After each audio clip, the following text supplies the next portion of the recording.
Assalamualaikum warahmatullahi wabarakatuh. Peristiwa terjadinya Perang Karbala.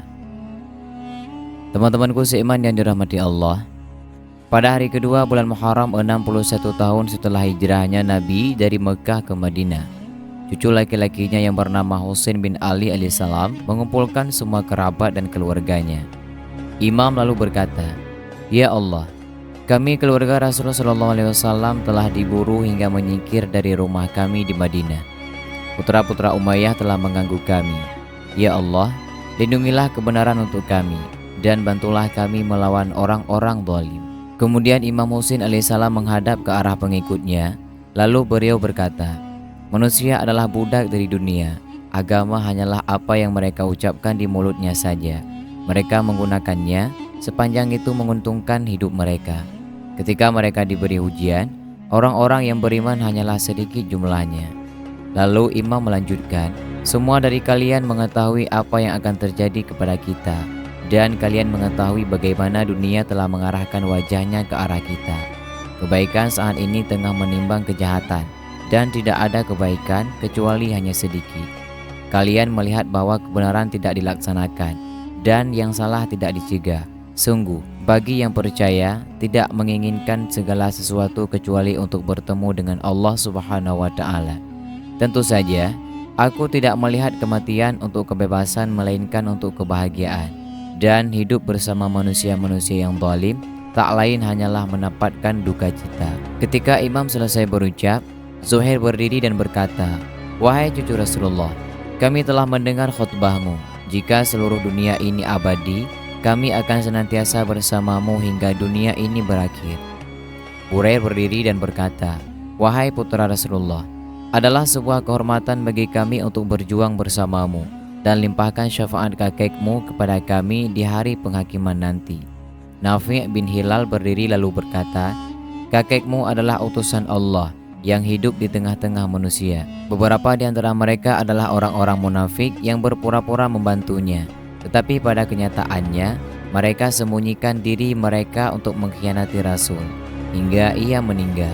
Ayahmu Ali Amirul Mukminin ada pada situasi serupa. Kini engkau yang ada di tengah-tengah kami mendapatkan situasi yang sama pula. Siapapun yang mengkhianati engkau tak lain mengkhianati diri mereka sendiri.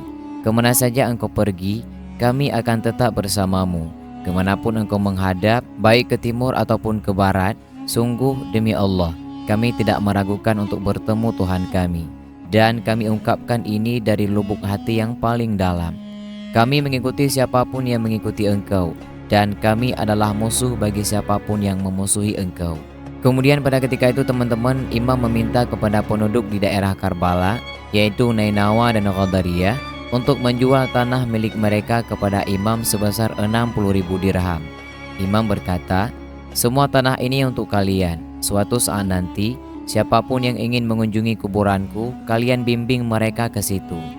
Luas tanah tersebut adalah 4 mil panjang dan 4 mil lebar. Imam mempercayakan kepada mereka untuk memelihara uang tersebut dan memberikan kembali tanah itu pada mereka. Kemudian meminta kepada saudaranya yang bernama Muhammad bin Hanafiyah dengan menuliskan wasiat sebagai berikut. "Sudah semestinya dunia ada kemudian binasa, dan meyakini akhirat yang kekal." Sementara itu, Hur juga menulis pesan kepada Ibnu Ziyad. Ia menceritakan peristiwa yang telah terjadi. Ibnu Ziyad menjawab dalam suratnya kepada Imam Husain alaihissalam yang berisi, "Wahai Husain, aku mendengar bahwa engkau sudah mengatur kekuatan pasukanmu di Karbala. Yazid, pemimpin kaum muslim, telah menulis pesan dan memerintahkanku untuk tidak tidur ataupun mabuk minuman, sampai aku mengirim kau kepada Tuhanmu, atau kau menerima saja perintahku dan perintah Yazid." Imam membaca surat tersebut dan membiarkannya jatuh ke tanah. Kemudian Imam Husain alaihissalam berkata, "Barang siapa yang ingin menyenangkan seseorang karena hendak meraih keuntungan duniawi, maka Allah tidak akan memberinya kesuksesan di mana dia berada." Utusan Ibnu Ziyad meminta jawaban dari surat tersebut. Namun Imam menyanggah, "Ia tidak membutuhkan jawaban dariku, sebab hukum Allah telah jelas untuknya." Utusan Ibnu Ziyad pun kembali dan menceritakan kepadanya apa yang telah terjadi. Ibnu Ziyad menjadi sangat marah. Ia berdiri dan memerintahkan Umar bin Sa'ad untuk menyiapkan bala tentara dan berkonvoi ke arah Karbala dengan 4.000 pasukan. Ia segera menulis sebuah surat perjanjian kepada Umar bin Sa'ad yang akan menugaskannya sebagai gubernur Sinai di Persia jika mau berangkat ke Karbala dan berhasil menghabisi Imam Husain alaihissalam. Ketika Ibnu Ziyad selesai menulis, ia sodorkan tangannya dan mengisyaratkan agar Umar mengambilnya. Umar ragu dan Ibnu Ziyad mengambil kembali surat itu. Umar meninggalkan gubernur dan mengumpulkan semua sahabatnya untuk berkonsultasi. Semua memperingatkan Umar untuk tidak pergi. Putra dari saudarinya yang bernama Hamzah bin Mughirah bin Syu'bah bercerita kepadanya, "Aku beritahu kau, demi Allah, janganlah pergi dan berperang melawan Imam Husain alaihissalam, sekalipun kau menjadi gubernur di seluruh dunia." Pagi harinya teman-teman, Umar berjumpa Ibnu Ziyad dan berkata, "Aku tidak mau pergi dan berperang dengan Imam Husain alaihissalam. Aku bawakan kepadamu daftar orang lain yang mau dikirim berperang melawan Imam Husain alaihissalam." Kemudian Ibnu Ziyad berkata, "Aku tidak meminta kau mencari orang yang mau dikirim memerangi Husain. Jika kau tidak mau pergi, kau tidak akan jadi gubernur Sinai." Mendengar hal itu teman-teman, Umar bin Sa'ad tidak ingin kehilangan kesempatan untuk menjadi gubernur kota Sinai yang kaya raya. Maka ia pun menerima tawaran untuk berangkat memerangi Imam Husain alaihissalam bersama 4.000 pasukan. Di Karbala, Umar meminta Azra bin Qais untuk pergi bertemu Imam Husain alaihissalam dan menanyakan mengapa ia berada di Karbala. Azra menolak karena ia adalah salah seorang dari mereka yang meminta imam untuk datang ke Kufah. Kemudian Katsir bin Abdullah Syu'bi berkata, "Aku yang akan temui Husain, dan jika kau ingin, aku akan segera membunuhnya. Aku akan laksanakan titahmu itu." Umar berkata, "Jangan, kau hanya menemui dan bertanya mengapa ia datang ke sini." Kemudian Katsir pun pergi ke arah perkemahan Imam Husain alaihissalam, tetapi Abu Sumamah Sa'idi menghentikannya di tengah perjalanan. Katsir berkata, "Aku ada pesan untuk Husain." Sa'di menjawab, "Kau serahkan pedangmu, baru dapat pergi bertemu imam." Kemudian ia menolak dan ketika menjawab melanjutkan ke arah kemah Imam Husain alaihissalam, Sa'di tidak membiarkannya pergi. Katsir memutuskan untuk kembali. Kemudian Umar mengirim Qurrah bin Qais Hambali ketika ia menyampaikan pesan kepada Imam Husain alaihissalam. Kemudian imam berkata, "Orang-orangmu sudah menulis surat kepadaku. Oleh sebab itu, aku datang ke sini. Jika kalian sudah berubah pikiran, aku akan tinggalkan." Kemudian Qurrah kembali menemui Umar dan ia pun menulis surat kepada Ibnu Ziyad berkenaan hasil pertemuannya dengan Husain. Ibnu Ziyad membalas surat tersebut dengan jawaban, "Ceritakan kepada Husain dan para pengikutnya untuk mengucapkan sumpah setia terhadap Yazid. Jika ia melakukan hal itu, kami akan pertimbangkan apa yang akan dilakukan terhadapnya." Kemudian Ibnu Ziyad mengumumkan kepada seluruh masyarakat Kufah untuk berkumpul di Masjid Kufah. Ia berpidato di hadapan mereka, "Wahai manusia, kalian mengetahui Abu Sufyan dan kalian tahu bagaimana mereka sudah melayani kalian. Dan kalian mengetahui pemimpin kaum muslim saat ini adalah Yazid. Kalian mengetahui bagaimana ia sangat suka menolong kepada masyarakatnya. Ia melayani dan memberi mereka apa yang mereka perlukan. Semua jalan aman di bawah kepemimpinannya. Saat mereka senantiasa mengikuti perintah ayahnya, putranya yang bernama Yazid sebagai tanda jasa bagi masyarakat. Ia membuat mereka kaya. Ia telah meningkatkan gaji kalian dalam 100 hari. Dan ia berpesan kepadaku untuk meningkatkan lagi gajinya. Jika kalian mau berangkat untuk berperang melawan musuhnya yaitu Husain, dengarkanlah perintah Yazid dan patuhilah ia." Lalu segeralah Ibnu Ziyad membagi-bagikan uang kepada yang hadir dan para tentara. Kemudian pergi ke Nukhailah. Ia berkemah di sana dan memerintahkan Ibnu Namir Tamimi, Hajar bin Abjar, Syamir bin Dil Jaushan, dan Shibit bin Rabi untuk berangkat dan bergabung dengan Umar bin Sa'ad. Kemudian Shib adalah salah seorang yang menulis surat undangan kepada imam memberitahukan bahwa ia tengah sakit. Ibnu Ziyad memanggil dan mengancam Shib, "Kau ingin menipuku? Jika kami berhasil, kau akan ceritakan kepada kami bahwa kau sedang sakit dan tidak bisa membantu kami.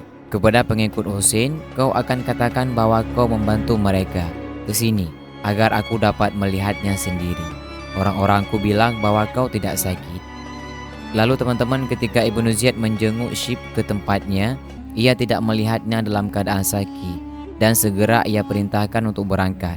Setelah itu, ia mengutus 500 orang pasukan di bawah kepemimpinan Zaid bin Qais berjaga di gerbang Kufah untuk mencegah siapapun yang ingin meninggalkan Kufah untuk membantu Imam Husain alaihissalam. Walau bagaimana, beberapa orang bisa pergi meloloskan diri. Salah satunya adalah Amir bin Abi Salamah Dalani yang dapat menerobos pintu gerbang Kufah. Ketika tentara Ibnu Ziyad mencoba untuk menghentikannya, Amir bertarung dengan mereka dan mencari jalan ke Karbala untuk melindungi Imam Husain alaihissalam. Di waktu yang sama teman-teman, Shimir menuju Karbala bersama 4.000 pasukan, Yazid bin Rikab dengan 2.000 tentara, ada pula Ibnu Namir dengan 4.000 pasukan, Shib bin Rabi dengan 1.000 pasukan, Ka'ab bin Talhah dengan 3.000 tentara, Hajar bin Abjar dengan 1.000 orang, Mudhair bin Rahinah dengan 3.000 pasukan, dan Nasr bin Harsah dengan 2.000 tentara. Hingga hari ke-6 pada bulan Muharram, ada 20.000 pasukan di bawah kepemimpinan Umar bin Sa'ad, belum termasuk pasukan cadangan Ibnu Ziyad, sehingga total seluruh tentara adalah 30.000 pasukan. Pada hari ke-6 ini teman-teman, Ibnu Ziyad menulis pesan untuk Umar bin Sa'ad. Aku ingin kau setiap pagi dan malam melaporkan kejadian di sana, sampai kau bisa membinasakan Husain. Umar kemudian segera menyebarkan pasukan perangnya di sekitar sungai Efrat untuk mengurung kemah Imam Husain bin Ali, agar mereka tidak bisa lagi mengambil air. Imam Husain alaihissalam tidak sanggup mendengar tangisan bayi dan anak-anak yang kehausan. Mereka tidaklah berada jauh dari sungai untuk minum, karena kemah berada cukup dekat untuk dilihat dan dirasakan airnya. Lalu kemudian Imam Husain alaihissalam menyadari bahwa perkemahan dekat dengan sungai dan air dapat merembes hingga ke bawah kemah. Imam lalu menggunakan salah satu dari tiang kemah dan sebuah palu untuk menggali sumur, memukul tiang kemah agar lebih dalam dan terus lebih dalam, hingga air keluar dari sumur tersebut. Namun teman-teman, setelah beberapa waktu air berhenti mengalir. Kemudian Ibnu Ziyad menulis surat kepada Umar bin Sa'ad, aku mendengar Husain sedang menggali sumur. Ia dan para pengikutnya dapat minum dari sumur tersebut. Pada saat kau menerima suratku, cegah mereka dari menggali sumur-sumur di tempat manapun, dan buat keadaan sehingga sulit bagi mereka. Dan ia mengirim 500 pasukannya untuk menyampaikan pesan tersebut, sekaligus menjaga sungai Efrat. Kemudian pada hari ke-7 Muharram, Imam dan para pengikutnya secara total dikurung agar tidak mendapatkan air. Bagaimana kisah selanjutnya? Simak videonya yang akan mendatang. Demikianlah penjelasan mengenai tragedi Karbala dari hari ke-2 Muharram sampai ke-6 Muharram. Wallahu a'lam bishawab. Wassalamualaikum warahmatullahi wabarakatuh.